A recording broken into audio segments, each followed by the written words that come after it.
Bonjour, bonsoir à toutes et à tous. Bienvenue dans iWeek en ce mardi 9 décembre 2025. Il est 17h40 et j'ai le grand plaisir, moi Benjamin Vincent, de retrouver mon acolyte Fabrice Neumann. Salut Fabrice. Salut Benjamin, salut à toutes et tous. Et oui, aujourd'hui, on est tous les deux.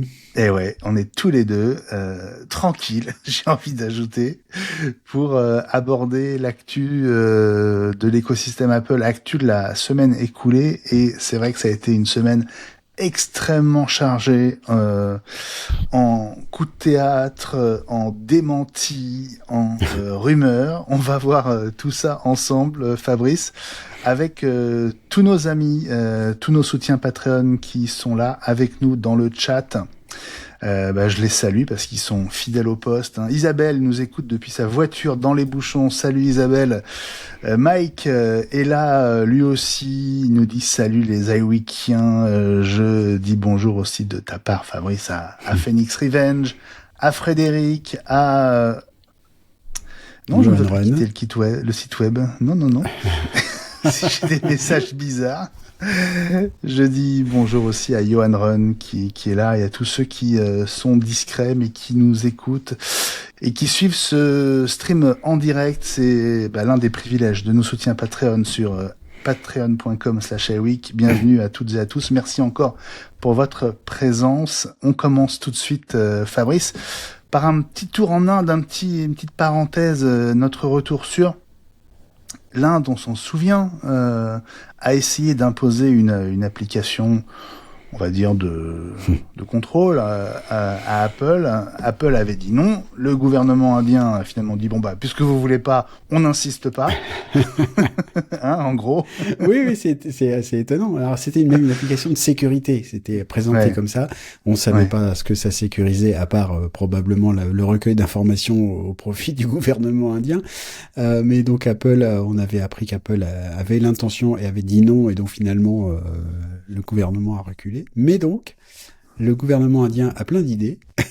Il voudrait faire autre chose maintenant, c'est-à-dire faire en sorte que la puce GPS des smartphones, pas seulement des iPhones, soit activée en permanence pour pouvoir suivre les habitants en Inde en permanence. En temps réel, quoi. Ouais. En temps réel, ce qui est assez étonnant.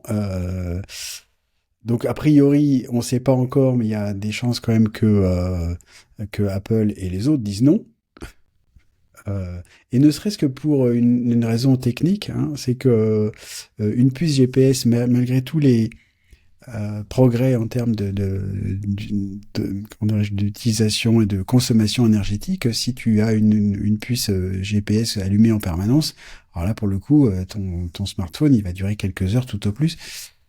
Et ça va pas, ça me paraît pas possible, quoi. C'est pas comme ça que ça fonctionne, le positionnement géographique sur un iPhone notamment. Et on le voit, il suffit de regarder si on partage sa position avec quelqu'un via l'application localisée ou sur son iPhone, on peut voir où se trouve quelqu'un, mais on a souvent un petit temps, et après on peut le suivre en direct le temps qu'on garde l'application ouverte à l'écran, mais sinon on n'a pas la position en temps réel tout le temps, ce serait pas viable pour l'autonomie.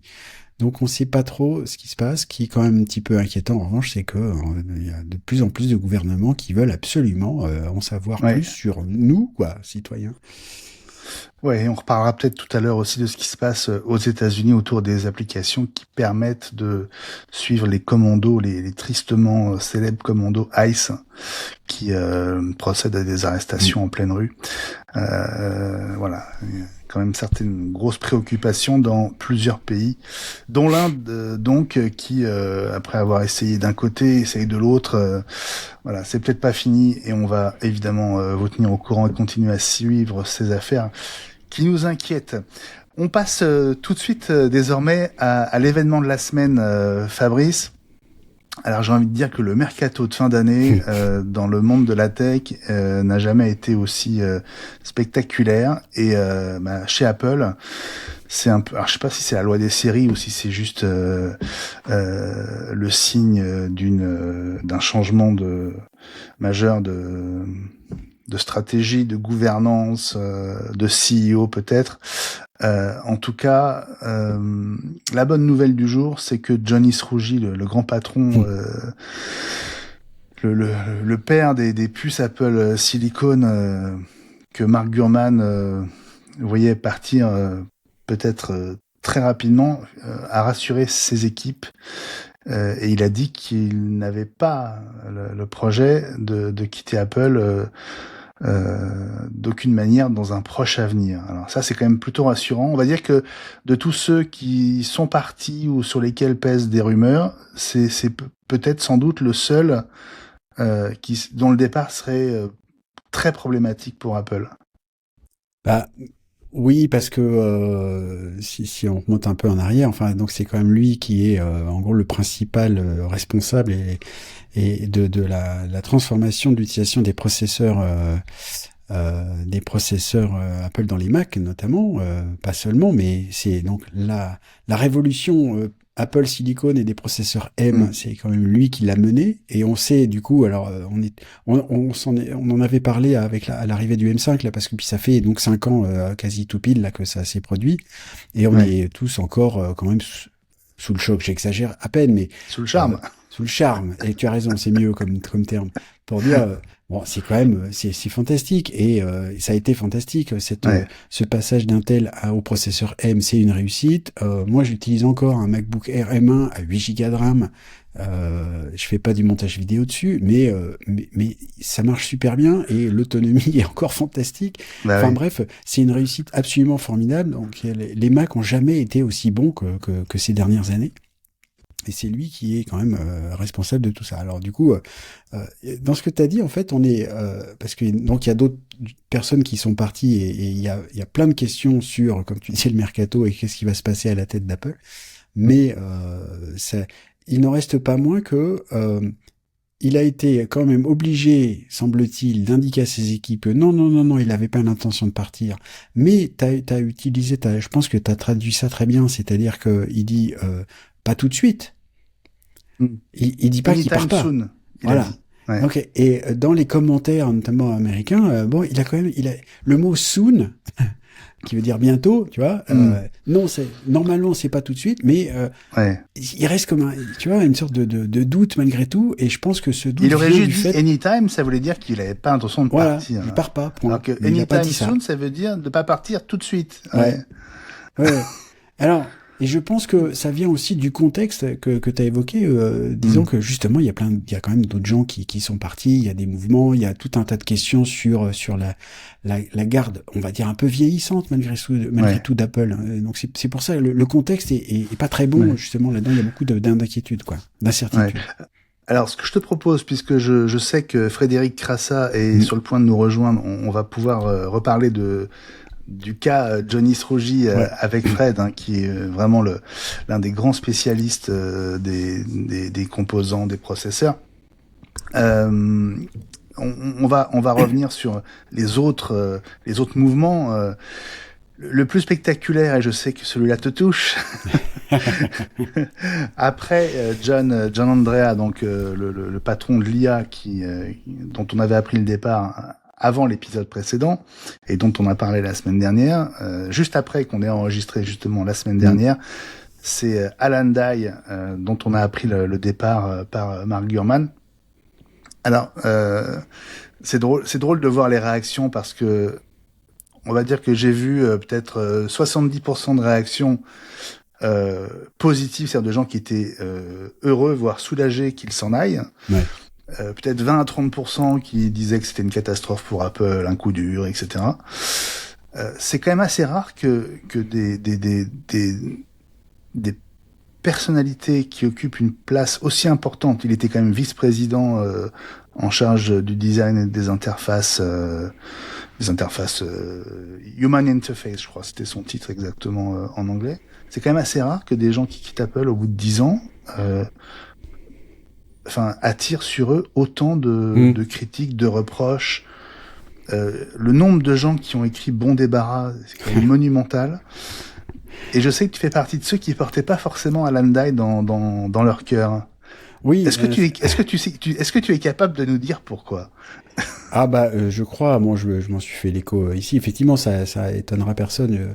Alors, content de son départ. Alors, à vrai dire, oui, je suis plutôt soulagé, moi, qu'il soit parti, parce que je pense que ça fait un certain nombre d'années que le design logiciel d'Apple est pas à la hauteur de ce qu'on a l'habitude d'attendre d'Apple.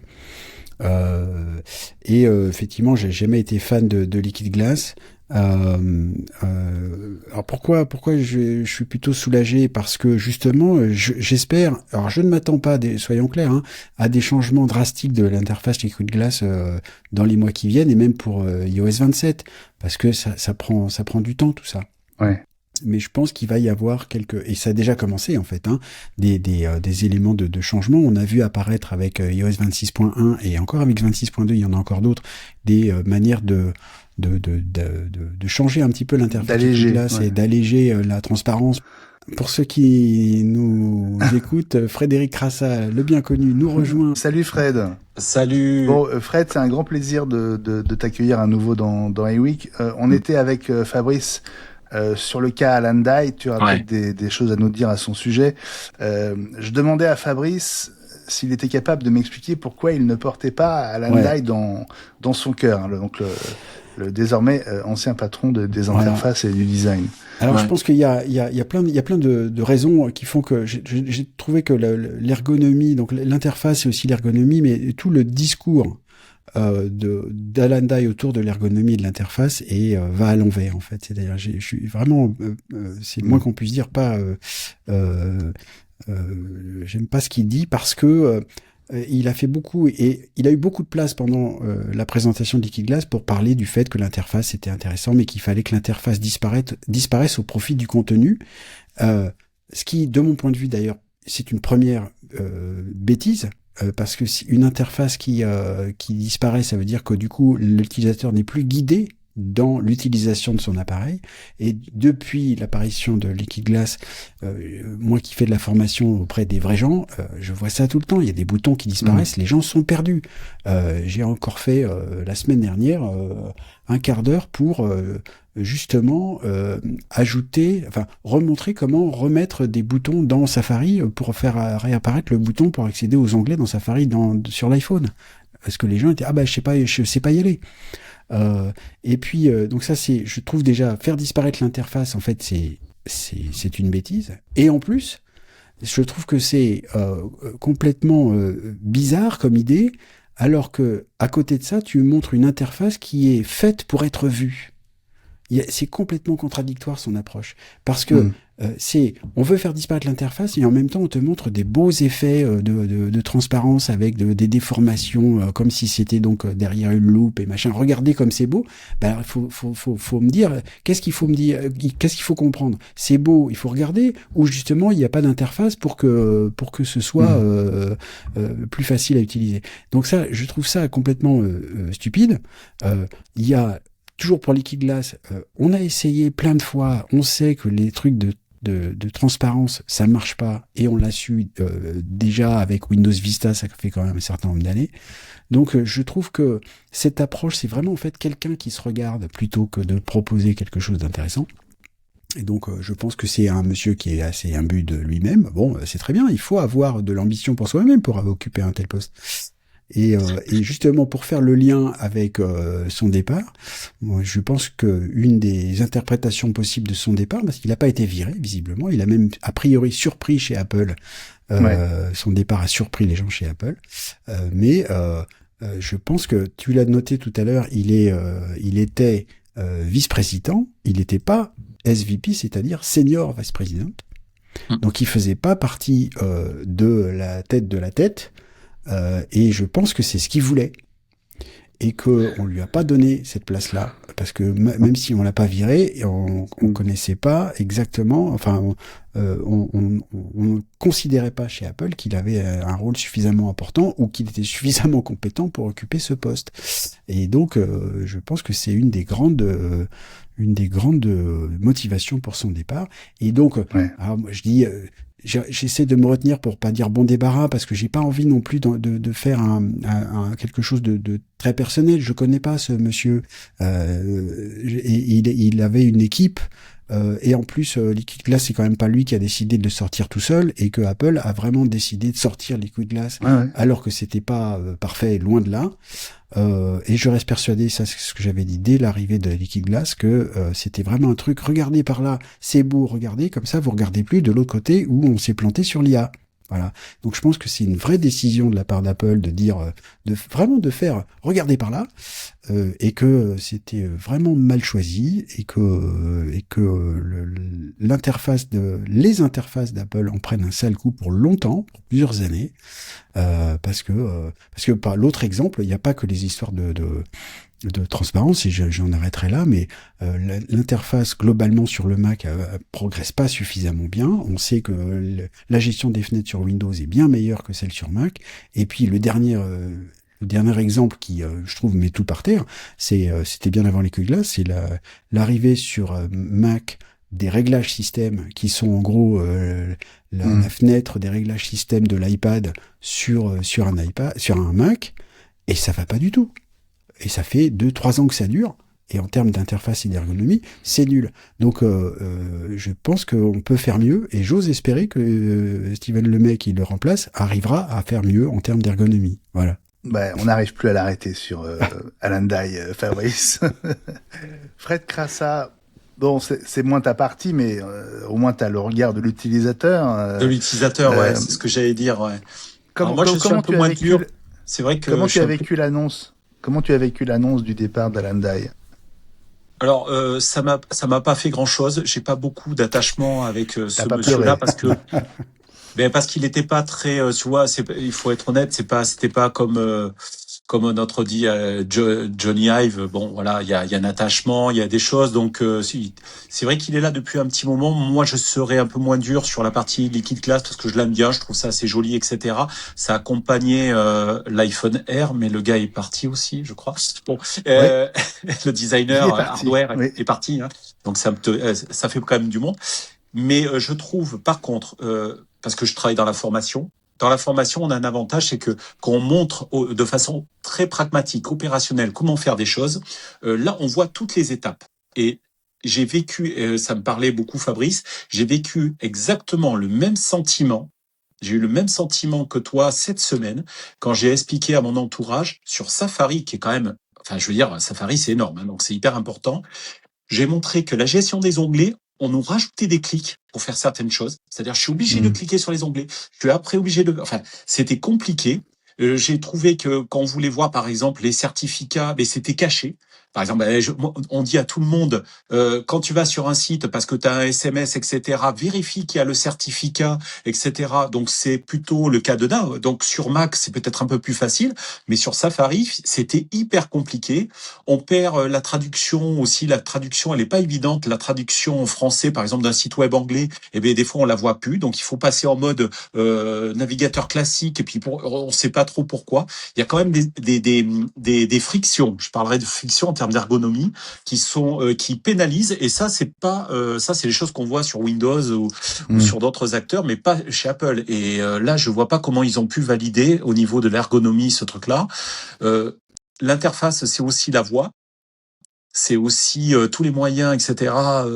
Je l'ai pas vu s'exprimer effectivement sur Siri, etc. Mais je pense c'est une façon effectivement. Donc comme il est là depuis 10 ans, j'ai l'impression qu'il a pas forcément beaucoup poussé pour de la roco vocale. Vous savez, quand on fait la dictée, par exemple, effectivement, j'ai un document, une note, etc. Je peux faire une dictée vocale plutôt que d'écrire. Ça fait partie des interfaces. Hein. C'est pas graphique, c'est vocal.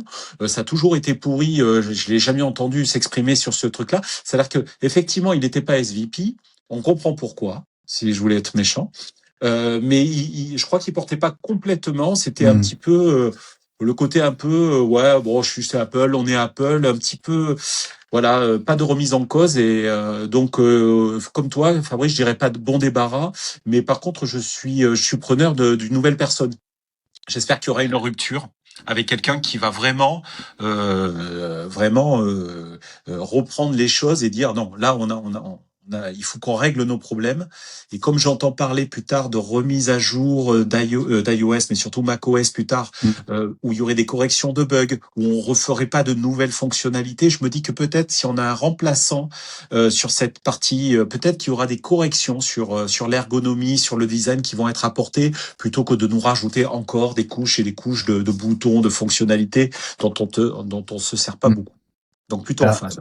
Ouais. Bon, la bonne nouvelle, c'est que il a été remplacé immédiatement à Landai par Steven Lemay, qui est chez Apple depuis 26 ans. Donc c'est pas de l'air frais, mais c'est quelqu'un qui connaît très très bien la maison, qui les retours sur cette nouvelle en interne sont dithyrambiques. C'est-à-dire que tous ceux à qui Gruber et les autres ont posé la question se réjouissent énormément du fait qu'il ait maintenant les commandes.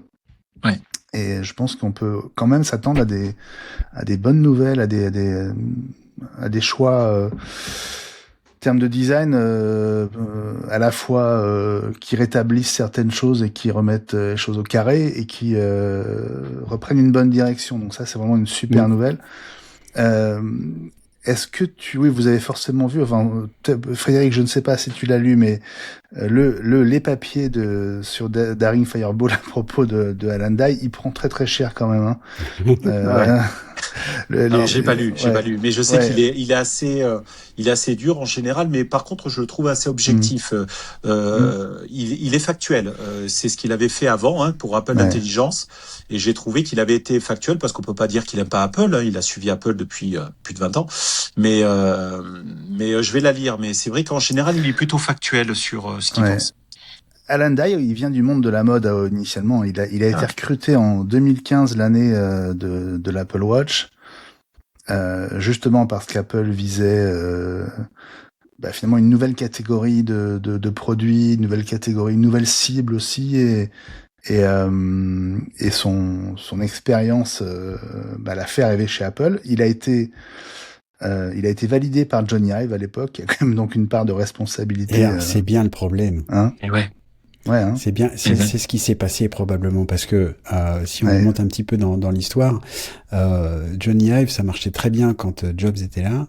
Quand Jobs est parti, la décision de mettre Johnny Ive peut-être sous pression de Johnny Ive lui-même parce qu'il avait envie de faire plus de trucs, mais il a pris les rênes de tout, du design, logiciel, matériel, etc. Et sauf qu'il y avait personne pour faire un mouvement de balancier contre ces décisions. Et on a bien vu ça a mené à des produits toujours plus fins, mais avec des claviers qui marchaient pas. Et l'Apple Watch en or, donc c'est le mot quand t'as dit le monde de la mode qui m'a rappelé ça, c'est que l'iPhone soit un produit de mode, ça doit venir après, mais pas dans le design du produit lui-même, parce que Apple n'est pas une marque de mode au départ. Et il y a trop de mouvements vers ce monde de la mode. En tout cas, pour moi, je crois, et ça provoque des problèmes techniques. L'ergonomie, c'est un problème technique. Les claviers qui marchent pas, c'est un problème éminemment technique. On a aussi eu, on veut faire des trucs très fins, et pendant longtemps, du coup, on a eu aussi des webcams, par exemple, sur les Mac, qu'on appelait les webcams patates, parce que c'était très mauvais, parce que la techno était pas prête pour avoir une bonne webcam dans un truc très très fin. Donc, c'était vraiment la forme avant la fonction, et je pense que ça, il faut absolument que ça change, et je pense que c'est là aussi qu'on voit que la responsabilité d'un design produit, il doit y avoir quelqu'un qui est vraiment centré sur la production d'un produit, et que visiblement, c'est pas le point fort de Tim Cook. Et c'est aussi de ça dont on parle vis-à-vis du potentiel prochain départ de Tim Cook. Il faut que ça change aussi, ça. Mais Jobs a incarné ses valeurs. Parce que là, on parle de valeurs. C'est-à-dire qu'une marque, elle doit respecter ses valeurs. On achète Apple pour la fiabilité, la qualité, mais aussi l'interface, la simplicité. Dès qu'on commence à remettre les valeurs en cause, et ça a été un petit peu la même chose avec le marketing, qui était très, Jobs, ils étaient durs, les marketing. Ils disaient, moi, j'ai pas besoin d'études de marché, puis leurs petits trucs complexes, etc. Je veux de la simplicité, avec le fameux cadran, etc., sur les laptops et les desktops. Et on voit qu'avec le départ de Jobs, les valeurs ont été un petit peu, pas perdues complètement, mais en tout cas, elles ont été relativisées.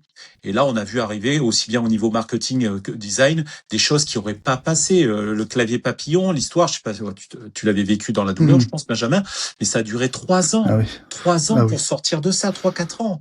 Enfin, moi, j'ai pas changé de Mac. J'ai acheté mon Mac en 2013, je crois, mon MacBook. Je ne voulais plus changer de Mac tant qu'il y avait cette histoire et j'ai acheté le M1 à la suite, mais bien plus tard. Parce que, et ça, c'est pas normal. Il y a des choses qui sont pas, il y a des choses qui clochent. J'espère que ça va être rectifié. Alors donc Alan Dye, il venait plutôt du monde du marketing et de la mode, donc c'est pas un designer quoi au départ. C'est d'ailleurs ce qui lui vaut d'être qualifié d'imposteur, voire d'escroquerie par John Gruber. Mais oui, c'est vrai parce qu'il a quand même réussi à rester 10 ans. Après, il avait peut-être un petit salaire. Hein. Je sais pas. Ouais. Mais on peut reprocher à Tim Cook de pas avoir pris de décision, de pas avoir tranché, de pas. Oui. Parce que finalement, on est soulagé qu'il parte, mais il part parce qu'il démissionne. Donc c'est même pas Apple qui choisit de sanctionner des résultats qui sont pas à la hauteur. C'est vrai. Donc on se demande s'ils se sont rendus compte que c'était pas tout à fait satisfaisant. On est en plein dans la politique aussi. C'est-à-dire que pour faire un parallèle avec le départ de John Andrea, visiblement là, John Andrea qui venait de Google pour s'occuper de l'IA chez Apple, on lui a peut-être pas donné tous les moyens qu'il a demandé. Il y en a qui disent tout simplement, lui, il a demandé à Apple d'acheter des processeurs Nvidia, et chez Apple, c'est genre ah non, c'est le diable Nvidia. Et donc du coup, ça lui a peut-être coupé juste l'herbe sous le pied et il a pas pu faire ce qu'il voulait. Mais politiquement parlant, on a organisé son départ. Il part à la retraite au bout de, après 6 mois après avoir indiqué que ses prérogatives changeaient, etc. Donc on accompagne son départ. En tout cas, peut-être qu'ils avaient l'intention de faire ça avec Alan Dye. En tout cas, ils l'ont pas viré parce que j'imagine que ça aurait fait un scandale encore plus grand. C'est-à-dire que tu sors une nouvelle interface et au bout de 6 mois tu vires un mec. Ça veut dire que Apple te dit officiellement que Liquid Glass c'est pas bon. Alors que si c'est lui qui part, et bon, il a voulu partir, on n'est pas, on est un peu étonné, ce machin, parce qu'a priori ils étaient pas prêts, mais ça fait moins, tu vois, du coup les commentaires sont centrés autour d'Alan Dye et moins autour de Liquid Glass. Et s'il avait été viré, ça aurait été. Rappelez-vous, quand Scott Forstall s'est fait virer à cause du problème Apple Maps, ça a été terrible. Et pendant des années, et on en parle encore. Il y a encore des trucs, des vidéos sur YouTube. Alors, est-ce que Apple Plan c'est bien par rapport à Google Maps? C'est vrai. Tu vois, c'est vrai. Et tout ça, ça vient de ça, je pense. Je vous lis le petit message d'Isabelle qui écrit: Apple ne se trompe pas, Dye s'en va, John Andrea part à la retraite, Liquid Glass est super et Siri fonctionne de ouf. Exactement. T'as tout compris, Isabelle. Je crois que c'est exactement ça. Après, bon, si je peux me permettre, Benjamin, sur John Andrea, je l'ai jamais trouvé charismatique. J'ai jamais trouvé même charismatique quand l'IA a vraiment percuté très fort sur la partie machine learning. Je l'ai pas vu en session, il n'était pas mis en avant. Donc on pourrait dire qu'on voulait pas le mettre en avant, mais peut-être que ça l'intéressait pas d'être devant.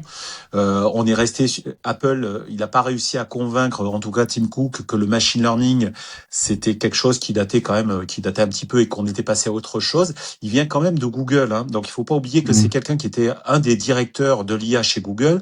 Google, c'est ceux qui ont quand même créé les Transformers, hein, qui ont fait le papier sur attention is all you need. Voilà, l'attention c'est tout ce que vous avez besoin, qui est la base des LLM, hein, des chats GPT qu'on avait.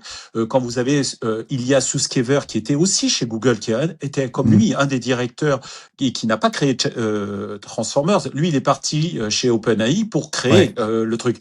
John Andrea, il est arrivé, donc il était à peu près au même niveau. Hein. John Andrea est arrivé chez Apple, mais il n'a pas créé de LLM. il est resté avec le modèle Google. Les développeurs, ils avaient un petit modèle Google pour faire Muse, mais donc il a quand même un bilan qui est pas très très bon. En tout cas, il a pas réussi à influencer la politique pour dire, il faut des serveurs, il faut qu'on investisse, il faut qu'on ait de la dictée vocale qui tienne le nom, de la Rocco, etc. Et donc du coup, je pense que c'était quelqu'un qui était très bien dans la R&D. À gérer plein d'équipes, etc. Mais sur le côté, on l'a vu, sur le côté après, comment je passe à l'exécution sur des produits, sur des interfaces, etc. On a vu que c'était pas ça, et on a vu que notre ami du software, Greg Federighi, il a dû reprendre le truc. Donc j'ai envie de dire bon vent à lui aussi, parce qu'il faut qu'il y ait parce que si tu veux, au bout d'un moment, il faut qu'il y ait un nouveau souffle pour les équipes, il faut qu'il y ait un patron charismatique, et je suis désolé, heureusement, pour rejoindre ce que tu disais, Benjamin, heureusement qu'il y a Johnny Rouchy qui est encore là. Personnellement, pour moi, ça devrait être le futur CEO. Mais il n'est pas américain. Il n'est pas américain, donc il ne le sera pas. Voilà. Bon, on va revenir dans un instant sur Johnny Rouchy, Fred. Juste vous rappelez que John Andrea a lui aussi été remplacé immédiatement par Amar Subramania, qui vient lui aussi de Google, après être passé 4 mois chez Microsoft. Vraiment, il n'est pas resté longtemps, mais quelque part, il a dû travailler avec John Andrea chez Google aussi, Subramania. Alors ça c'est plutôt on en a parlé la semaine dernière, mais je répète, c'est une super nouvelle, parce que il y a plein de bruits de couloir qui disent que le nouveau Siri serait quand même basé sur Gemini. Ça fait 2-3 semaines qu'on en fait des caisses sur Gemini 3 qui est excellent, et je confirme. À part un truc, alors je vous refais, je sais plus si j'en avais parlé ici, mais quand vous demandez à Gemini des choses à propos de macOS 26, Tao, il vous soutient que macOS 26 n'existe pas. Ça, alors ça, les bras m'en tombent. C'est quand même génial. Alors, est-ce que c'est que moi, ceux qui nous écoutent, essayez pour nous confirmer. C'est quand même terrible. Mais pour le reste, c'est quand même très bon.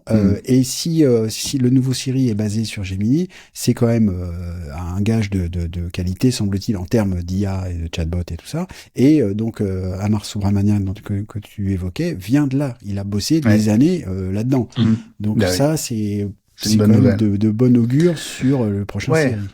C'est pour ça, Steven Lemay, alors certains l'appellent Stéphane, mais bon, Lemay et Subramania, je pense que c'est deux très bonnes pioches pour remplacer ces deux départs. Moi, je reproche à Tim Cook de pas avoir tranché sur le cas Alandai il y a longtemps. Ah oui, il fallait pas attendre l'équipe passif. Il a été passif, donc. Mais au moins, je reconnais ça à Tim Cook. Au moins, les deux départs là dont on parle, ils ont été remplacés immédiatement. C'est-à-dire qu'il n'y a pas eu de période de sidération où ils cherchent un successeur parce qu'ils ont été pris au dépourvu. Alors ça veut peut-être dire qu'ils s'y attendaient. Enfin voilà, ils attendaient qu'ils partent. Je sais pas si on saura un jour exactement comment ça s'est passé en interne, mais. Bon, John Andrea, je pense qu'ils ont poussé pour qu'il s'en aille, donc ils ont dû préparer le truc. Dans le cas d'Alandai, apparemment, il y a quand même eu une sorte de bruit de couloir où voilà, ils sont pas tombés complètement de leur chaise quand ils ont appris qu'ils partaient chez Meta. Moi, tu évoquais la raison de son départ, Fabrice. Effectivement, il y a sans doute une sorte de frustration à pas être monté à l'échelon supérieur. Mais je pense surtout que Zuckerberg a dû mettre tellement d'argent pour le faire venir que je pense que la raison principale, c'est le fric, quoi. Voilà, tout simplement. Bah, c'est possible, et du coup, on va voir si Meta, ils sont tellement là. Alors, ils ont voulu faire du métavers. On voit bien que maintenant le métavers s'est mis à la poubelle. Mais du coup, maintenant, les milliards sont dirigés vers. Il y a plein d'entreprises qui veulent absolument trouver le successeur de l'iPhone. Voilà. C'est ça, le Graal, la recherche du Graal, c'est ça. Et donc, est-ce que ce sera des lunettes? Est-ce que ce sera autre chose? Je pense que l'iPhone est encore là pour longtemps, mais donc, ils sont prêts à mettre, je sais pas combien de dizaines ou de centaines de milliards de dollars dans le cadre d'OpenAI pour trouver le successeur de l'iPhone. Moi, je pense que c'est pas gagné, mais on va en reparler. Bon, Fred, tu nous as rejoint pour quand même nous apporter ton regard sur ce mélodrame autour de Johnny Rouchy. On a cru qu'il partait, en fait, il ne part pas, en tout cas, pas à court terme. Est-ce que c'est ce que tu as compris toi aussi? Ouais, j'ai compris qu'effectivement, c'est exactement ce que j'ai compris. J'ai compris qu'il avait besoin aussi de communiquer officiellement parce que au niveau des équipes, c'est ingérable. Hein. C'est quand même plus de 2000 personnes, hein, donc on rigole plus. C'est une ETI en tant que telle, hein, la partie Apple Silicon, et c'est dans le monde entier. Donc c'est pas juste une petite réunion. Il faut que ça soit officiel. Donc il réagit bien. Je pense que ce monsieur, il a besoin de challenge et il a fait un petit peu le tour sur Apple Silicon. Je pense qu'il a peut-être besoin d'avoir des missions un peu plus haute et qu'il estime que peut-être par rapport à son expérience, c'est quelqu'un qui a travaillé chez IBM, etc., qui a une grande expérience, il estime peut-être qu'il n'est pas assez entendu et peut-être qu'il joue aussi un petit peu avec ça parce que je crois il y a un an, on en parlait aussi de son départ potentiel. C'est pas la première fois qu'on entend parler de rumeurs, notamment je crois que c'était quand Intel allait mal, on avait dit que peut-être il pouvait Intel l'avait approché pour reprendre la direction d'Intel et il avait démenti. Mais je pense qu'Intel l'a sûrement appelé et ça suit les rumeurs dont tu as parlé, les rumeurs, enfin fortes rumeurs, comme quoi Intel pourrait fabriquer, mais uniquement fabriquer. Je vous ai écouté sur le dernier épisode, toi et Fabrice, effectivement fabriquer uniquement les puces Apple Silicon. On parlait du M7 ou de la puce iPhone. Effectivement, je pense qu'il est apprécié par pas mal d'autres boîtes qui aimeraient bien l'avoir, hein, que ce soit un Qualcomm, etc.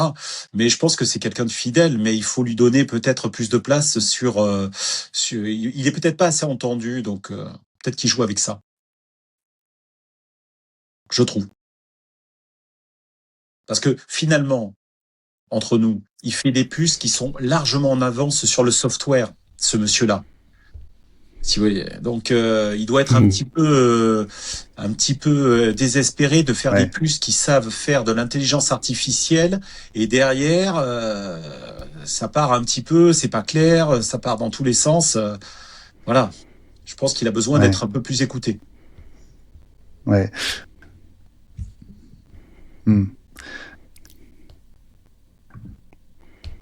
Fred, alors, on a des petits soucis de connexion avec toi, donc on t'entend un coup sur deux. Je sais pas si tu as moyen d'améliorer ta connexion, parce qu'on est... Bon, à l'image, on a droit à 3 images par seconde à peu près, mais là, le son coupait aussi, donc là, ça devient difficile. Bon, on dit pas OT, mais t'es théoriquement dans un endroit où il y a de la connexion. Enfin, oui, en principe, oui. Sinon, c'est très inquiétant. Il a parlé quand même d'une notion importante et je pense qu'il rejoint aussi le mercato que tu évoquais tout à l'heure, Benjamin. C'est-à-dire que on pourrait aussi se poser la question de savoir si Johnny Srouji il serait content et à l'aise d'être sous John Ternus. Est-ce que, tu vois, il reporte à Tim Cook. Tim Cook a toujours été légitime. Une fois que, si c'est le cas, John Ternus devient patron d'Apple, alors que, donc, il passe devant Srouji en termes de placement, de savoir le N+1, le machin. Est-ce que il est, tu vois, je pense qu'il semble-t-il aussi des réflexions en interne pour trouver un poste à Srouji qui serait au-delà des processeurs, genre le Chief Technical Officer ou quelque chose, pour qu'il soit quasiment au niveau du CEO et qu'il n'ait pas besoin et qu'il se sente pas un peu rabaissé. C'est intéressant parce que Fred, tu disais en arrivant que pour toi le seul CEO qui tiendrait la route après Tim Cook, ce serait Johnny Srouji. Et Fred, tu disais il sera jamais CEO parce qu'il n'est pas américain. Ouais, je pense que c'est difficile. C'est difficile avec son profil. Je pense que être américain, c'est très important politiquement. Et je suis pas sûr malgré ses qualités, il soit bien positionné pour endosser ce rôle-là.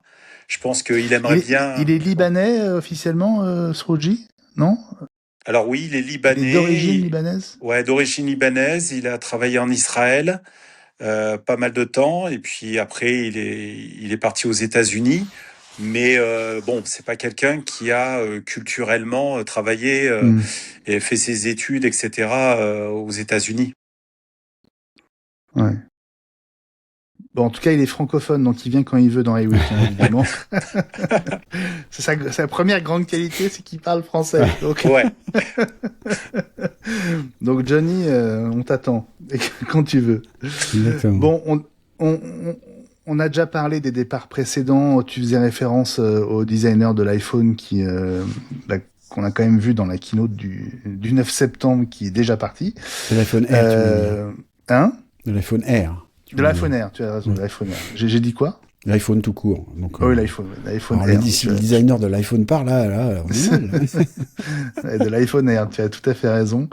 Deux autres départs. Alors, c'est des départs, on va dire, ce sont des postes, voilà, un peu périphériques, mais pas tant que ça, parce que notamment la secrétaire générale d'Apple. Alors, c'est un poste, je vous avoue, je savais même pas que ça existait. Fabrice, est-ce que tu avais déjà entendu parler de cette femme qui est dans l'organigramme très très proche de Tim Cook? Non, c'est pas quelqu'un qui vient sur scène parce que c'était secrétaire général et responsable des affaires juridiques. C'est d'elle dont tu parles. Ouais. Voilà.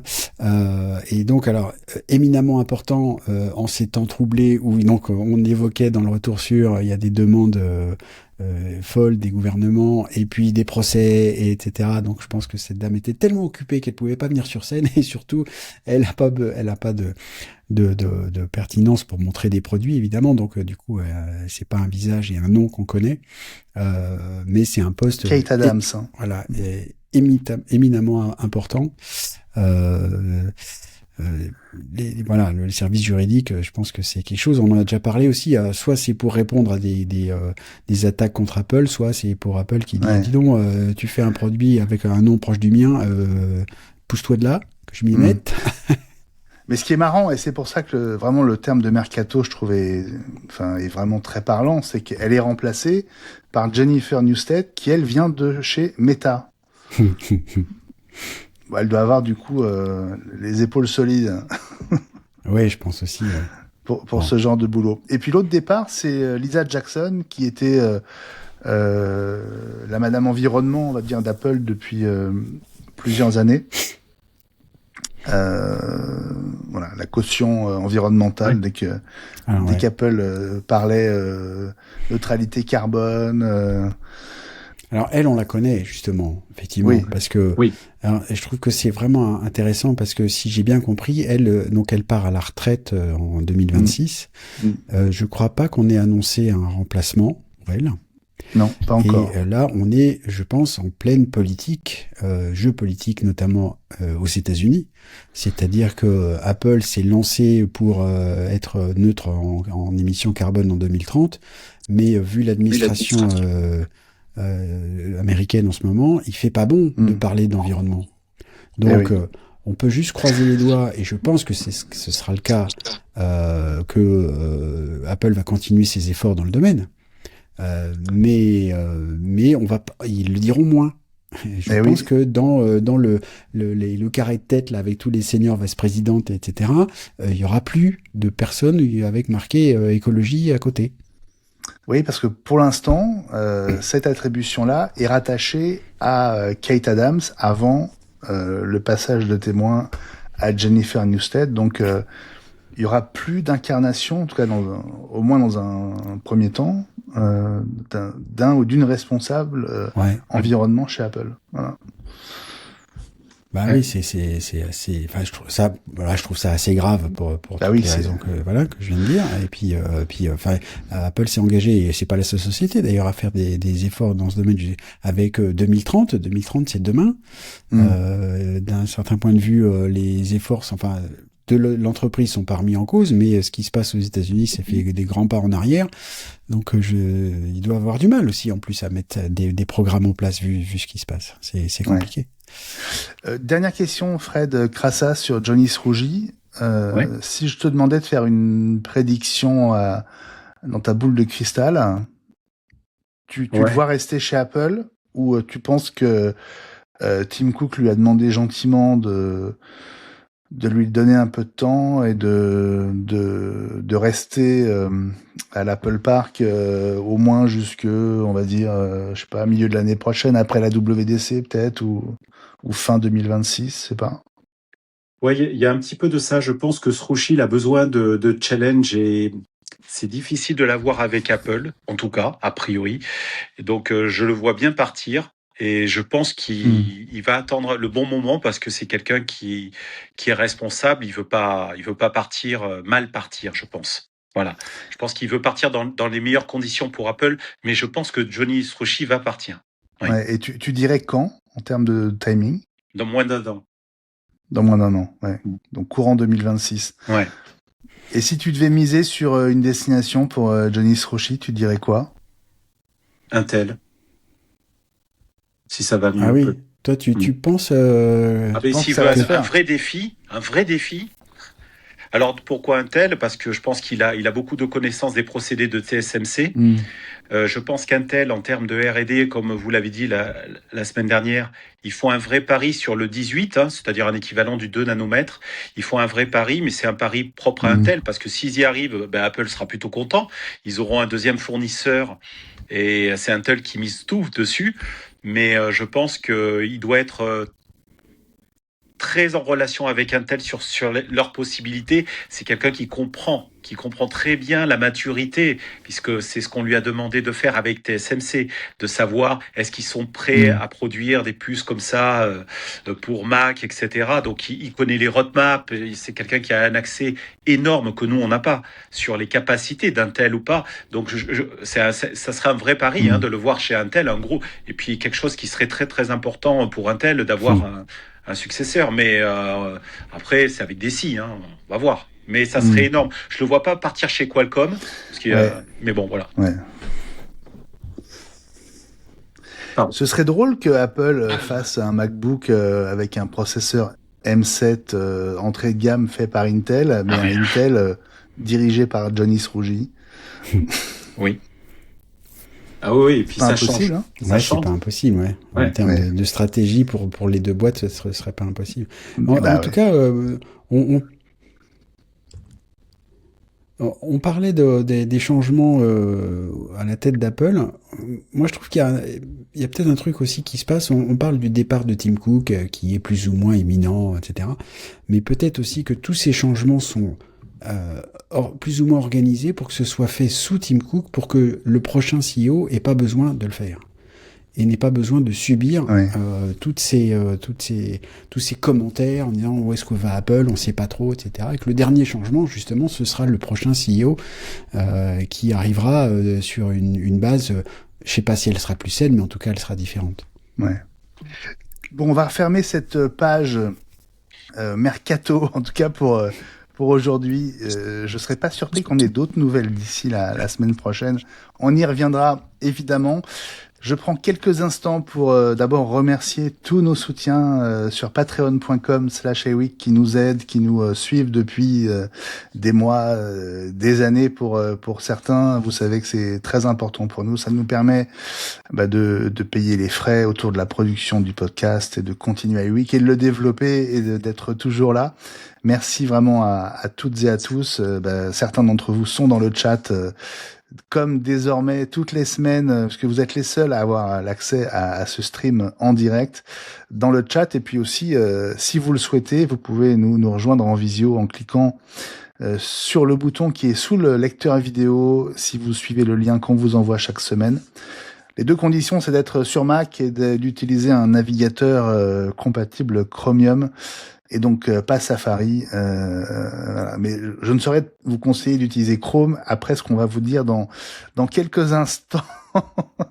Elle est difficile à faire celle-là, mais bon, vous avez Brave, vous avez Edge, voilà, vous avez d'autres solutions. Bon, on va passer à l'info de la semaine, Fabrice, et justement cette info de la semaine, alors on va aussi évoquer les relations entre Apple et Google, mais Apple qui tire la sonnette d'alarme à propos de l'utilisation de Google Chrome sur iPhone et qui nous conseille de cesser de l'utiliser immédiatement pour revenir à Safari. La page d'Apple est quand même très frappante. Tu l'as sans doute vu, Fabrice. Est-ce que tu peux nous éclairer sur cet avertissement, comment est-ce qu'on peut le qualifier et pourquoi maintenant? Alors pourquoi maintenant là, les bras m'en tombent. Je comprends pas en fait. C'est-à-dire que ils veulent mettre en exergue, en avant les capacités de Safari à protéger notre vie privée justement pendant qu'on est en train de surfer sur le web, comme on disait en l'an 2000. C'est très bien, c'est vrai, mais pourquoi maintenant, alors que on sait que Apple et Google travaillent ensemble, et on va en parler même encore plus tard, voilà, il y a plein de choses, ils font plein de choses ensemble. On a évoqué tout à l'heure l'arrivée potentielle de Gemini sous le capot de Siri.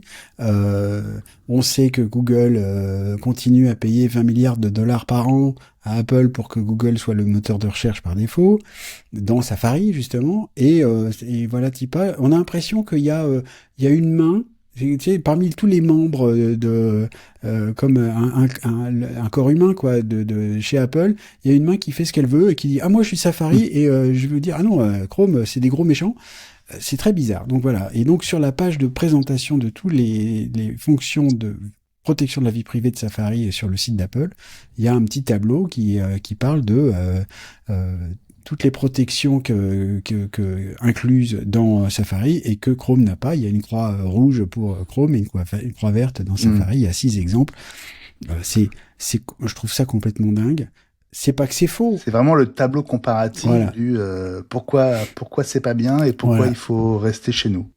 Alors, oui, c'est vrai. En gros, ce qu'il dit, c'est que Safari fait tout ce qu'il peut pour éviter la création de profils des utilisateurs, alors qu'on sait que c'est la base de Chrome, de récupérer des informations pour faire des profils, puisque Google est une entreprise de publicité, presque avant toute chose, en tout cas en termes de chiffre d'affaires. Et c'est un truc que je dis souvent aux gens que je forme, c'est-à-dire que Safari, comme Firefox par exemple, est un grand menteur tout le temps. Quand Safari se connecte à un site web, il n'envoie jamais les mêmes informations, même si on retourne sur le même site web en termes d'informations de quel est le navigateur qui vient visiter le site, de quel type d'ordinateur il vient, quelle est la résolution de l'écran, etc. Safari ment tout le temps, alors que Chrome ne ment pas et veut surtout récupérer tout un tas d'informations pour faire des profils. Alors, Fabrice, je t'interromps une seconde parce que je sais que Fred, tu dois partir. Merci d'être passé pour nous éclairer sur Johnny Rougi. C'est top que tu aies pu passer une tête. Juste une question. Oui. Tu utilises Chrome sur ton iPhone ?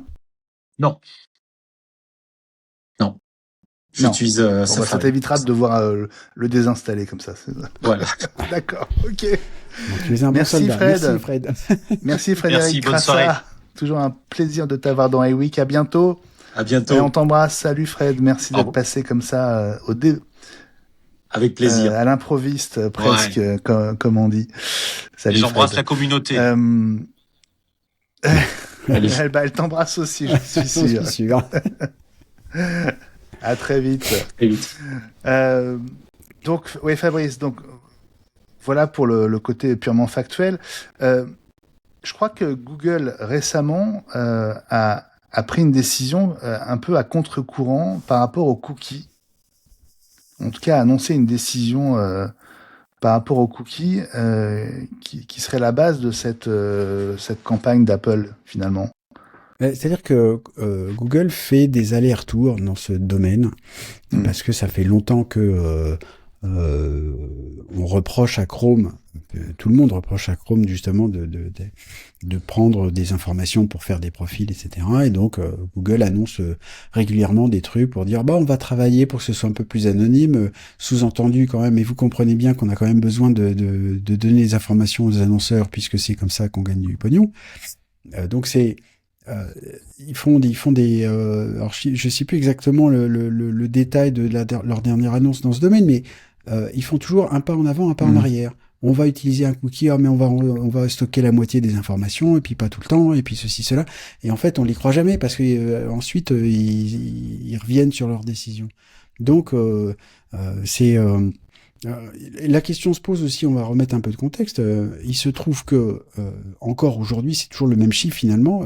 Chrome a 66% de part de marché pour les navigateurs. Tout le monde connaît Chrome, tout le monde utilise Chrome, et donc puisque tout le monde utilise Chrome, beaucoup des sites internet sont faits pour fonctionner avec Chrome ou justement, c'est là qu'on veut en venir avec des navigateurs qui sont compatibles Chrome, c'est-à-dire qui utilisent le même moteur Chromium sous le capot. Ce qui n'est pas le cas de Safari.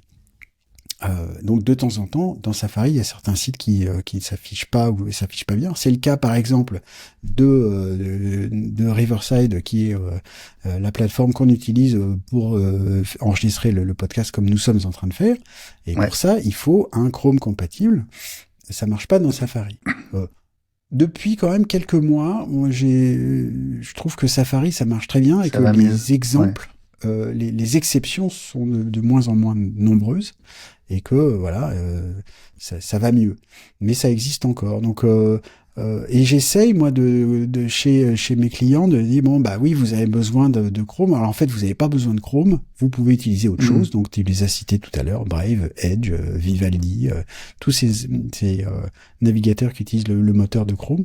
Mais c'est difficile pour les gens de changer. Surtout c'était si tu utilises dans Chrome le gestionnaire de mots de passe ou des machins comme ça, passer d'un navigateur à l'autre, c'est pas simple. C'est pas simple. Et ouais. Bon, en tout cas, tout ça arrive au moment où sort une nouvelle technologie preview de Safari. Bon, on va dire que c'est un hasard, hein, c'est la preview 233. Si vous voulez y jeter un œil, vraiment cette page, je trouve sur le site d'Apple, alors que j'ai pas trouvé en français, mais qui en tout cas est bien là en anglais. Il faut chercher Safari Privacy. Voilà, un Safari, un navigateur qui est vraiment privé, enfin qui respecte vraiment vos données personnelles.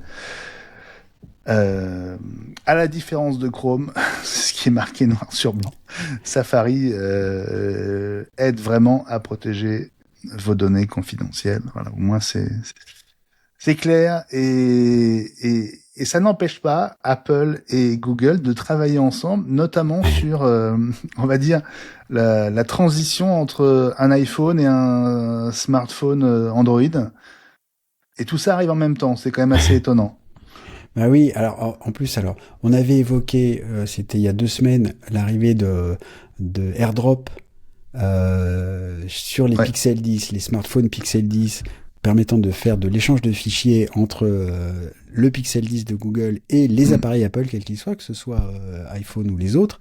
Là, dans ce cas-là, c'était vraiment une sorte du reverse engineering de la part de Google pour que ça fonctionne. Mais en même temps, Apple a finalement toujours pas réagi sur le domaine, donc ça va probablement s'étendre, et notamment sur les Samsung et sur d'autres versions d'Android, peut-être avec encore une mise à jour d'Android 16. Là, tu parles des outils qui permettent de passer d'un environnement à l'autre pour faciliter le passage vers Android ou le passage vers iOS depuis un Android. Et ça, ils travaillent ensemble. Ouais, donc Google a fait le premier pas avec une nouvelle bêta d'Android qui inclut j'imagine des outils de transition de bascule dans les deux sens, hein, qu'on parte d'un iPhone pour passer à un smartphone Android ou vice versa. Et donc Apple s'est engagé à inclure l'équivalent dans une prochaine bêta d'iOS 26. Donc on va évidemment suivre ça, mais voilà. On peut se faire la guerre d'un côté et continuer à travailler ensemble de l'autre. Bon, c'est quand même assez étonnant. Ouais, alors probablement en partie sous les pressions réglementaires de l'Union européenne, mais pas seulement, hein, de faire en sorte de montrer la bonne volonté d'un côté comme de l'autre, que on peut facilement que le jardin, comment ça s'appelle là, le jardin privé, le jardin bien gardé, c'est pas, il y a quand même des portes et qu'on peut passer de l'un à l'autre. Donc, messieurs, madame, réglementation, regardez pas trop près. Je pense qu'il y a un peu de ça comme motivation quand même. Ouais, sans doute. Bon, c'est l'heure du JT de la semaine. Alors, on va pas le faire trop long aujourd'hui, Fabrice. Si vous voyez le nombre de sujets qu'on a mis sur le conducteur, mes amis. On a dit que c'était une semaine chargée. Donc nous, on met tout et au dernier moment, on fait des choix parfois difficiles. Bon, la 26.2, elle est quasiment là, mais c'est pas pour aujourd'hui ni pour demain, sans doute. Hein. De 26, bah non, alors du coup, il y a 26.2, il y a une deuxième release candidate qui est sortie, donc on espérait, et je crois que Ellie le premier que ça sorte, ça fait je crois que 2 semaines qu'il en parle, et puis toujours rien. Bon, ça a pas l'air d'être en même temps à part les corrections de bugs habituelles, c'est pas une version majeure comme on peut s'attendre probablement pour la 26.4 où on va peut-être avoir des nouvelles du nouveau Siri et des choses comme ça. Il y a quelques petites choses d'amélioration, on va dire ça comme ça, de Liquid Glass de nouveau, avec des animations qui sont un peu plus mieux réussies, enfin vraiment on a l'impression que Liquid Glass est sorti en version bêta et qu'au fur et à mesure des versions ils aplanissent un peu les bugs et les problèmes. Et voilà, ça c'est pas 26.2 qui va vous changer la vie, c'est clair. Donc ça sera peut-être là, il va falloir encore attendre une petite semaine. Ouais, c'est ça. On va dire qu'il y a une semaine de délai pour que la RC2 soit validée avant que la finale soit peut-être disponible début de semaine prochaine. Tu mentionnais Liquid Glass. Eh bien, on a un aperçu de ce à quoi on a échappé, malheureusement peut-être, diront certains, puisque on a vu émerger des photos d'un prototype d'iPhone sur lequel était installée une version, une build d'iOS 19. Donc, alors, c'est le même OS que celui qui est devenu iOS 26 d'un point de vue marketing, sauf que Liquid Glass n'était pas encore là. Donc, on a un aperçu de ce qu'aurait pu être le système sans cette transparence si chère à Alan Dye. Et quelques autres fonctions. Je trouve que ça nourrit vraiment l'idée que Liquid Glass a été sorti trop vite, que c'était pas prêt, et qu'il y avait vraiment une volonté d'Apple de montrer, d'avoir cette chose à montrer pour la WWDC 2025, pour dire, regardez, il y a un truc nouveau, quoi. Parce que j'imagine que les histoires il y a tout un tas de versions différentes qui sont développées en parallèle des systèmes, naturellement, mais donc ils avaient pas encore décidé à ce moment-là de changer, de passer de 18 à 26 et pas encore décidé de faire de la transparence. Et quand on voit les problèmes et ce qu'on vient d'évoquer justement, les changements dans l'interface petit à petit pour l'adapter et la rendre plus utilisable, bah c'était pas prêt, quoi. Voilà, c'était pas sec, comme j'ai l'habitude de dire. Bon, apparemment, l'image est tout à fait réelle. Hein. C'est pas une image générée par une IA, mais on voit sur la photo un bout de Vision Pro. La grosse différence, c'est que cette pièce est noire. Un bleu très très sombre, on va dire, proche du noir. Ça pourrait être un bout d'une prochaine version du Vision. Alors peut-être pas Vision Pro, peut-être Vision R, Fabrice. Parce que, comme on sait, le principal problème du Vision Pro, c'est la couleur. Non, mais c'est pour qu'on voit qu'il est différent, peut-être. Ouais. Écoute, là, on voit rien sur la photo, on voit le connecteur plus ou moins magnétique là, et puis qu'on fait pivoter d'un quart de tour pour l'accrocher pour qu'il soit alimenté en énergie. Bon, on sait plus trop quoi trouver du côté d'Apple pour qu'on parle un peu du Vision Pro que quand même peu de gens utilisent. Il est urgent d'attendre. D'accord, mais on se doute que si un casque de réalité mixte noir arrive, c'est sans doute pas le même modèle en noir que celui qui existe. Bah, faut espérer. En même temps, déjà qu'ils en vendent pas beaucoup. Si en plus ils créent 2 couleurs. Ils en vendent. Non, mais bien sûr. Non, mais t'as raison. Mais ils en vendent pas beaucoup. Mais pour l'instant, qu'est-ce qu'on a comme expérience avec le Vision Pro ou le Vision tout court, admettons. En tout cas, là, cette gamme de produits, c'est que le premier, parmi ce qu'on lui reprochait, c'est qu'il était trop cher et trop lourd. Et la deuxième version avec le M5, il est un peu moins cher et il est plus lourd. Alors, pour l'instant, ils n'ont pas l'air de corriger les problèmes dans le bon sens, quoi. Donc, c'est pour ça que je dis qu'il est urgent d'attendre. Je suis cynique et moqueur, naturellement, mais là, on a vraiment besoin de voir s'il y a un vrai changement, s'ils veulent vraiment continuer à développer quelque chose qui soit un peu plus grand public que ce que n'est pour l'instant le Vision Pro, qui est quand même dans la gamme d'Apple, aussi intéressant ce produit soit-il, une sorte une excroissance et un étonnement. Et ça fait pas partie de la gamme, ça rentre pas. Bon, il y a des rumeurs qui viennent, qui repartent, qui sont démenties, puis qui reviennent. Et celle-là en fait partie. Le Face ID sous l'écran, serpent de mer, qui avait d'abord été annoncé pour l'année prochaine, ensuite qu'on avait remis à l'iPhone du 20e anniversaire. Et en fait, ce Face ID, donc qui pourrait aboutir à la disparition du Dynamic Island, serait bien pour l'iPhone 18 l'année prochaine. C'est bizarre parce qu'on parle de Face ID. On se demande comment Apple fait, parce qu'on sait que c'est très mauvais de mettre la caméra sous l'écran. Alors, mais c'est pour ça que je voulais y venir, parce qu'on parle de Face ID, mais du coup on parle aussi du capteur photo, et c'est pas la même chose. Face ID n'utilise pas le capteur photo. Donc je pense que mettre Face ID sous l'écran, c'est plus facile que de mettre le capteur photo. Parce que c'est de l'infrarouge. Le Face ID, c'est essentiellement, si ce n'est uniquement de l'infrarouge. On doit pouvoir faire ça plus facilement à travers l'écran.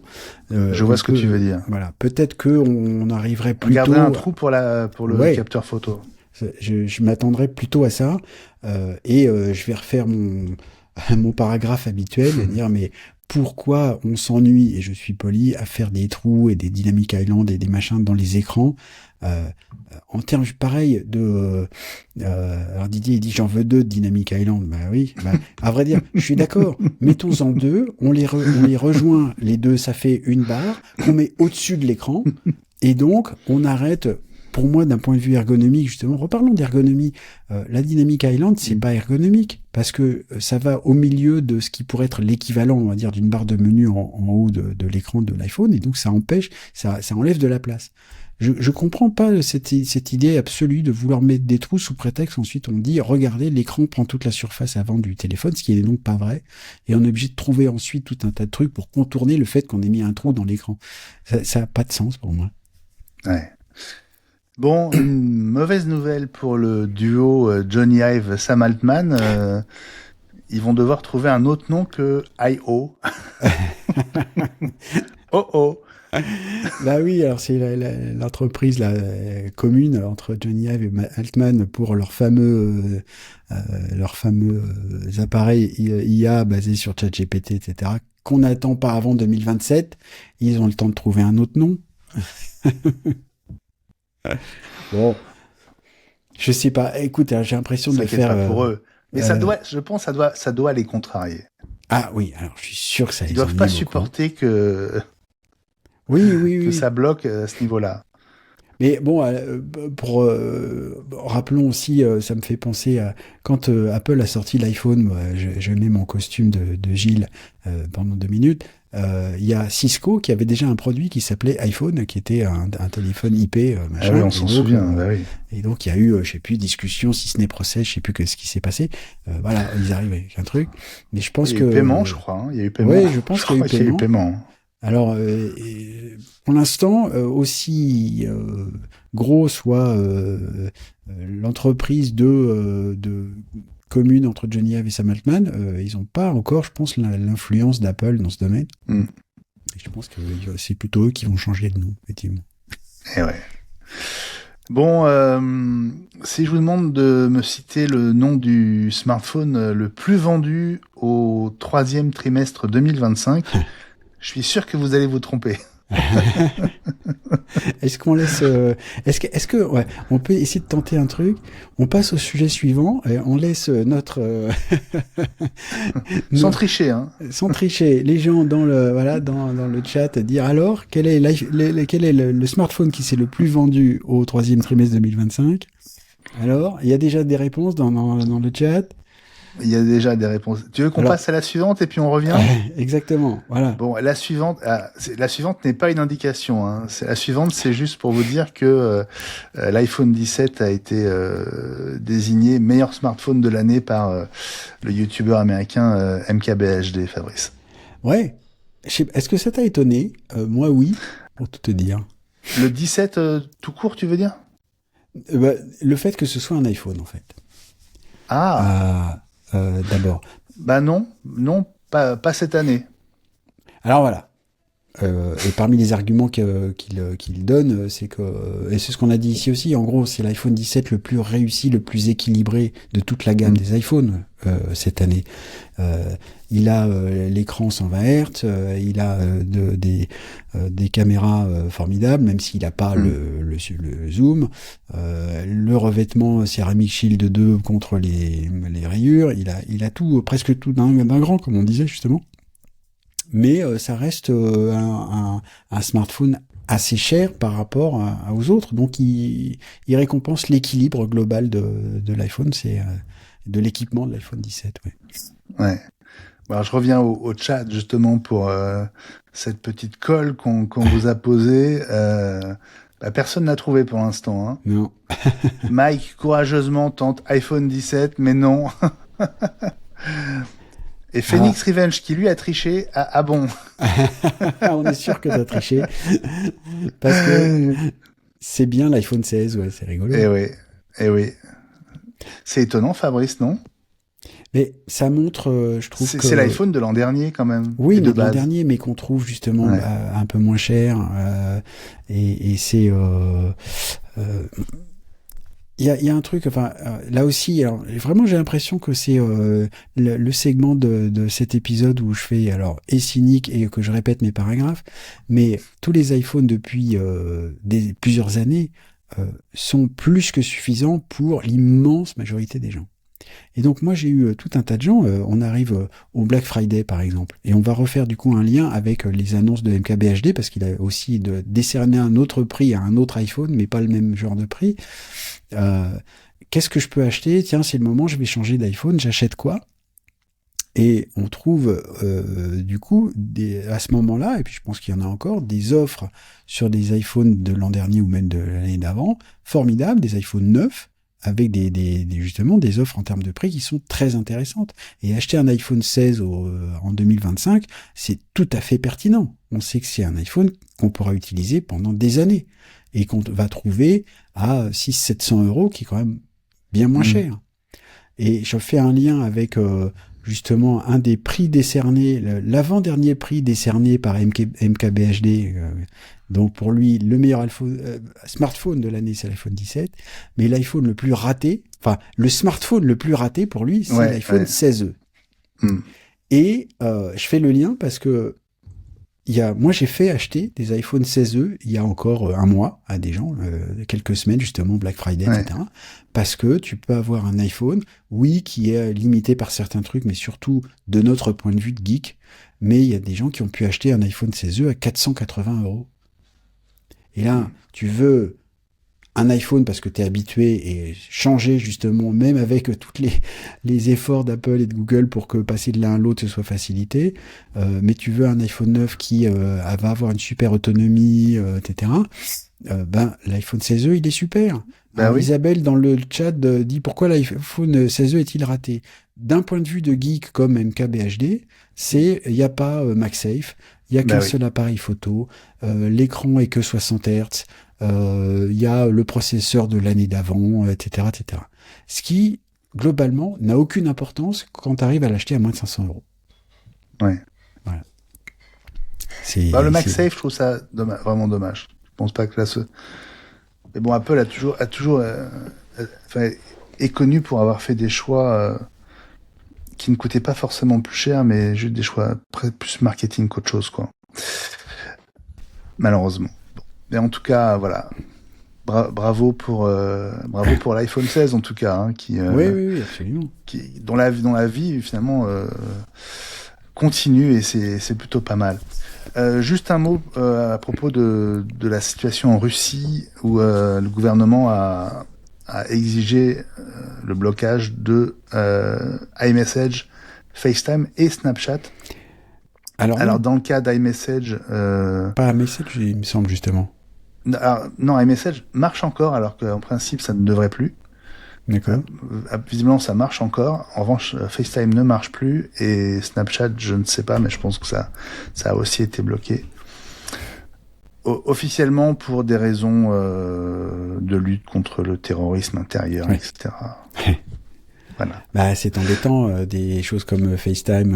Alors, je sais pas où on est, WhatsApp, j'ai pas eu le temps de chercher, justement, mais tous ces, enfin, ça fait encore partie de ces opérations de certains gouvernements, mais pas uniquement de gouvernements autocratiques comme on a en Russie. On sait aussi, on n'a pas beaucoup parlé ici des tentatives en Grande-Bretagne, qui, jusqu'à preuve du contraire, est encore un pays démocratique, qui veut absolument avoir accès à des portes dérobées pour tout ce qui est messagerie cryptée. Pour l'instant, il n'y a pas d'accès, mais c'est vraiment pour répondre à cette demande des gouvernements de pouvoir rentrer dans nos messages si ils estiment en avoir besoin, sur des critères qui restent à déterminer.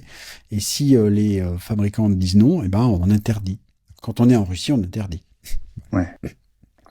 Bon, allez, une petite dernière info. Si vous êtes équipé d'une Apple Watch cellulaire et que vous désespérez de pouvoir l'utiliser chez Free, eh ben, c'est peut-être sur le point de changer selon une info de MacG, Fabrice. Alors enfin, moi j'aime bien l'Apple Watch cellulaire parce que elle permet de partir de chez soi sans son iPhone. Pas tout le temps, ça remplace pas un iPhone, mais c'est vrai que pour aller courir ou faire une course, on peut partir sans son iPhone et je trouve que c'est vraiment très pratique. C'est un vrai atout pour l'Apple Watch. Ça fait une Apple Watch qui est un peu plus chère à cause de ça, parce que l'Apple Watch elle-même est plus chère, et puis il faut payer un abonnement supplémentaire. Chez Orange, c'est 5 €. Chez SFR, ça doit être la même chose aussi. C'était les deux seuls opérateurs qui le proposaient. Ça fait des années qu'on attend ça chez les autres. Bouygues n'en parle pas. Mais même Free a mis longtemps même à utiliser la eSIM pour les iPhones. Free Pro ne le fait toujours pas, par exemple. On va, en gros, sur une Apple Watch cellulaire, c'est toujours de la eSIM depuis le début. Il n'y a pas de place pour mettre une petite carte SIM physique dedans. Donc, il faut absolument que les opérateurs s'adaptent à la eSIM. Et visiblement, il n'y a pas suffisamment de demandes en France pour les Apple Watch cellulaires. Donc, ça, ils n'ont pas eu beaucoup de pression sur le sujet. Peut-être que sous la pression, en revanche, de l'iPhone Air qui n'est que eSIM et du prochain iPhone pliant, semble-t-il, qui ne serait que eSIM aussi, tant qu'à faire à mettre en place une interface, comment dirais-je, enfin une structure de eSIM sur son réseau, bah, autant le faire pour tous les appareils qui la supportent. J'imagine que c'est ça. Bon, voilà pour ce JT de la semaine. On a quasiment réussi à tout vous dire. On vous évite les nominations pour Apple TV au Golden Globe, qui sont un peu le préambule avant les Oscars. Vous retrouverez notamment Sévrance, Pluribus et Slow Horses, quelques-unes de nos séries préférées. On passe à nos coups de cœur, à nos cartons de la semaine. Fabrice, je te laisse l'honneur. On avait le même coup de cœur. Alors, oui. tu me l'as laissé. Tu pourras peut-être en dire un mot aussi, du coup. Exactement. Du coup, j'ai remplacé par une petite appli qui s'appelle OpenVibe, OpenVibe, qui existe que sur iPhone, je crois, en tout cas sur smartphone. C'est une petite appli pour réseaux sociaux. Alors, pour la petite histoire, moi j'ai quitté X depuis pas mal de temps. J'utilise plus ce qui est Facebook, Instagram, etc. Et donc je suis plutôt passé sur Blue Sky, un peu Mastodon.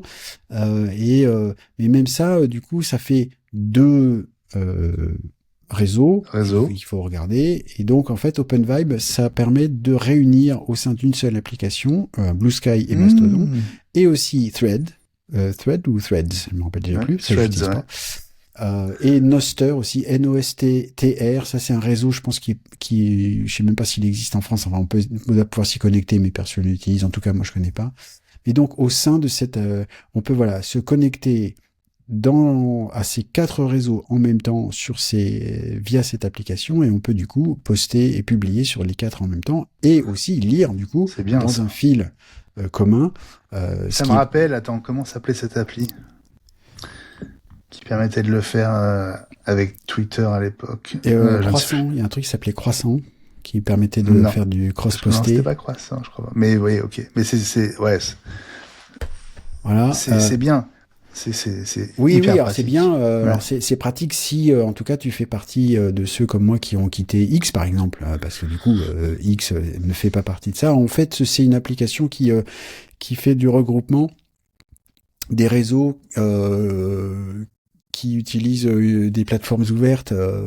Mastodon, à son bas, c'est des comment dit-on déjà, des protocoles ouverts, et donc ils peuvent le faire. C'est plutôt très bien fait, et en plus il y a un truc, on peut faire des profils, et donc c'est pratique, c'est-à-dire que j'ai un profil pour moi pour mes 2 comptes perso, Mastodon et Blue Sky, et un autre profil iWeek pour les comptes iWeek, Blue Sky et Mastodon. Donc je peux passer d'un profil à l'autre. Switch de l'un à l'autre. Ouais, On peut switcher. On pourrait faire un peu mieux pour switcher plus rapidement. Il faudrait que je leur fasse un petit retour.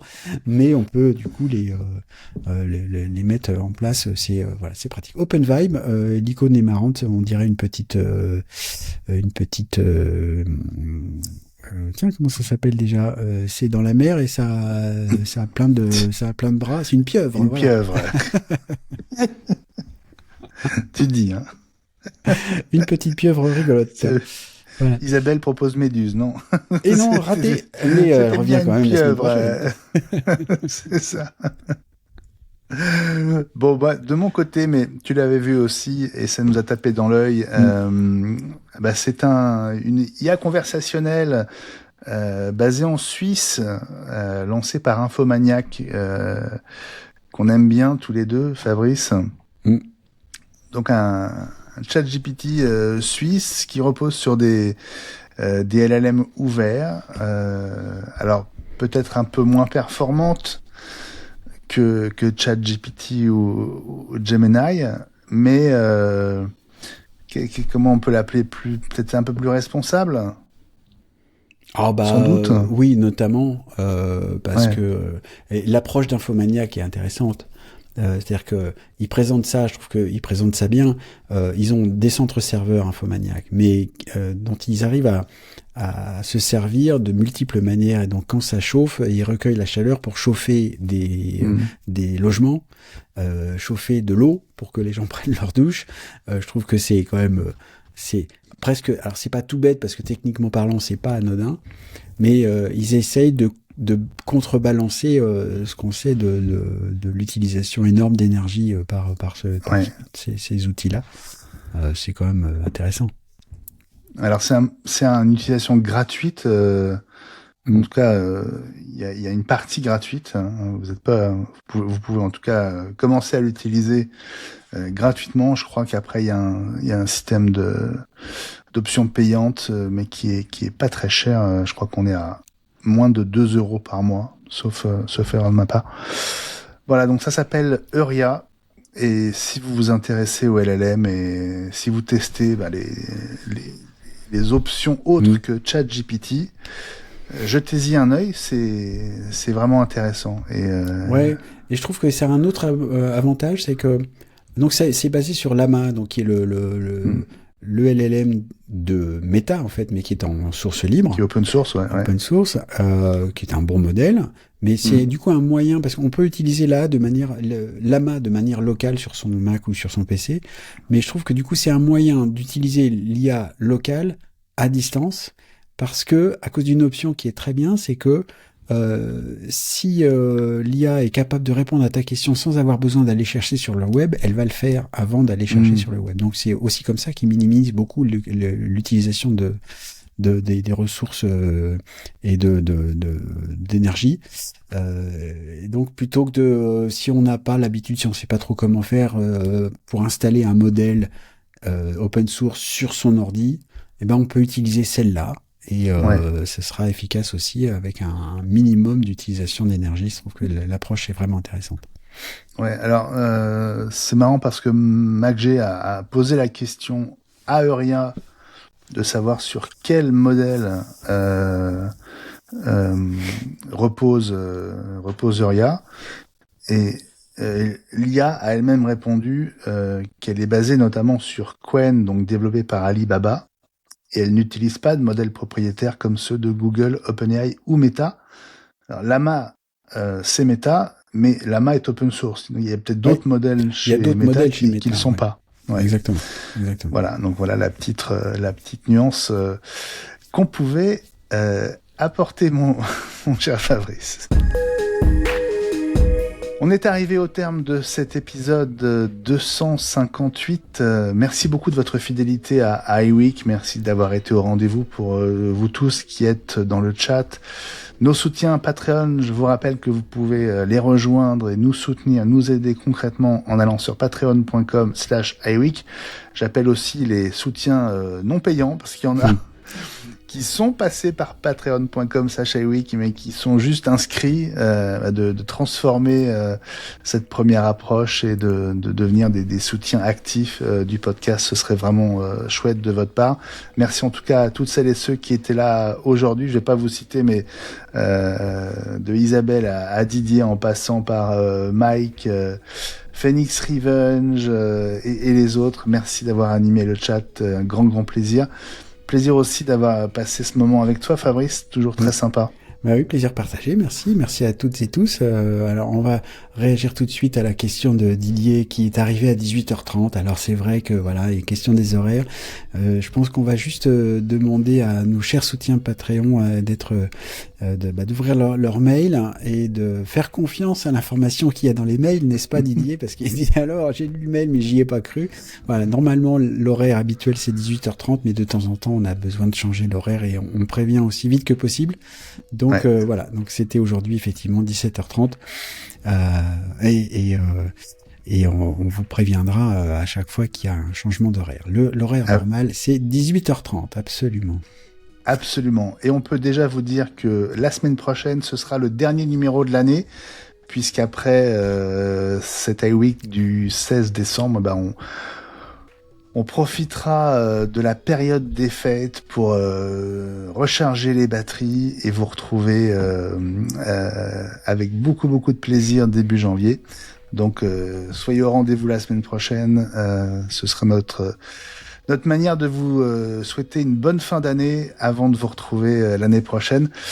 J'envoie une bise à tous ceux qui n'ont pas pu être là. Et Fabrice, je te dis à bientôt, parce que je crois que tu ne seras pas là la semaine prochaine. Je serai pas là la semaine prochaine, à bientôt. Et j'en profite aussi pour rappeler à tout le monde que nous avons iweeknews.com où vous pouvez aller facilement aller regarder et réécouter les anciens épisodes. iweeknews.com. Salut à toutes et tous. Salut à tous. Bye bye.